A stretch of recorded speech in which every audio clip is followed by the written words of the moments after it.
Hello and welcome to this Talent Pathways presentation on the argument on whether if talent is innate, as research argues that talent is more developed over time rather than born with us. Before beginning this discussion, let's understand exactly what innate talent refers to. In 1998, Howe et al. Outlined innate talent by the five following steps. Firstly, it originated in genetically transmitted structures and hence is at least partly innate. Secondly, the full effects may not be evident at an early stage, but there will be some advanced indications allowing trained people to identify the presence of talent before exceptional levels of mature performance have been demonstrated. Thirdly, the early indications of talent provide a basis for predicting who is likely to excel. Only a minority are talented, because if all children were, there would be no way to predict or explain differential success. And finally, talents are relatively domain-specific. To support the theory of innate talent being a reality, Detterman in 1993 suggests that innate ability is what you are talking about when you are talking about talent. Furthermore, in 1993, Benbow et al. Agrees that talent is explicitly biological, as they claim that people are born into this world with some biological predispositions. Innate talent has been explored as a proposition for many professional sports clubs around the world. Professional football club VVV Venlo from the Netherlands under a 10-year contract to a child 12 months old in 2011.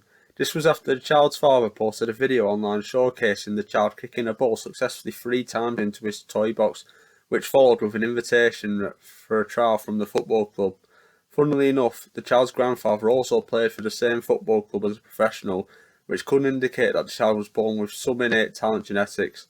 The club commented on the child saying that the child is a right-footed player with a very good kicking technique, perseverance, and importantly, football genes of grandfather Jan van der Meij. As the child was so young and therefore having no time to develop any sort of skills, this supports the fact that he has some sort of natural talent.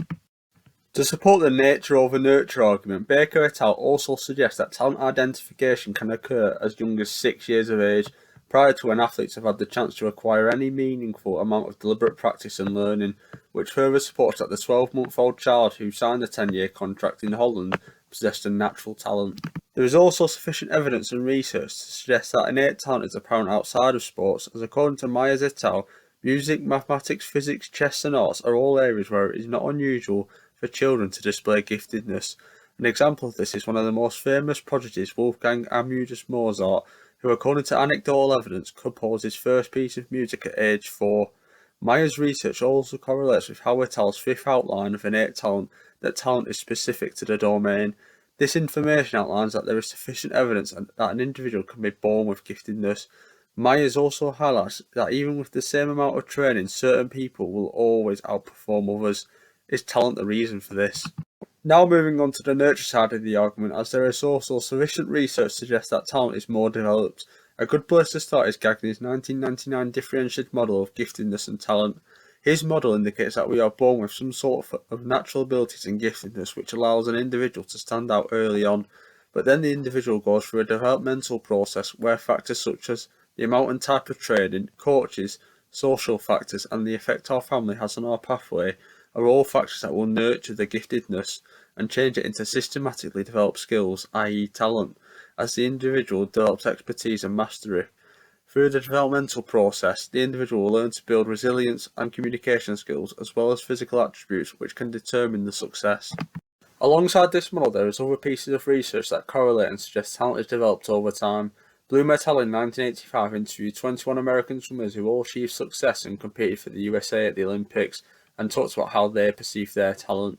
The results indicate that talent was broken down into 3 stages and therefore nurtured. The first stage was all about participation and the emphasis on having fun, where the future athlete was rarely, if ever, identified as destined for expertise in his or her field and therefore showing no signs of innate talent. The second stage was defined as middle years, where athletes would get more serious in their domain and become more achievement orientated, with the additional support of coaches and parents. They distinguished themselves as swimmers rather than someone who swam. The final stage was defined as later years, where the athlete's sport would dominate their lives.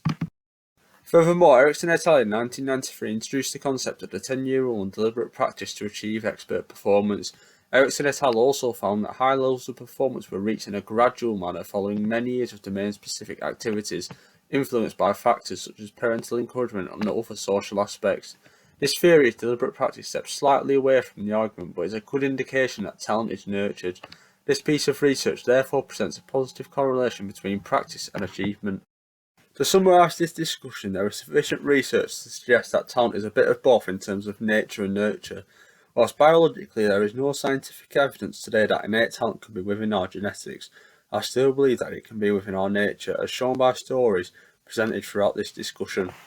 Gagner's 1999 model sums this up as we may possess some giftedness which may allow an individual to stand out either physically or technically earlier on, but then the giftedness is developed through hard work and other factors such as parental support and coaches to create expertise in high performance levels. At the end of the day, no athlete has achieved success without hard work.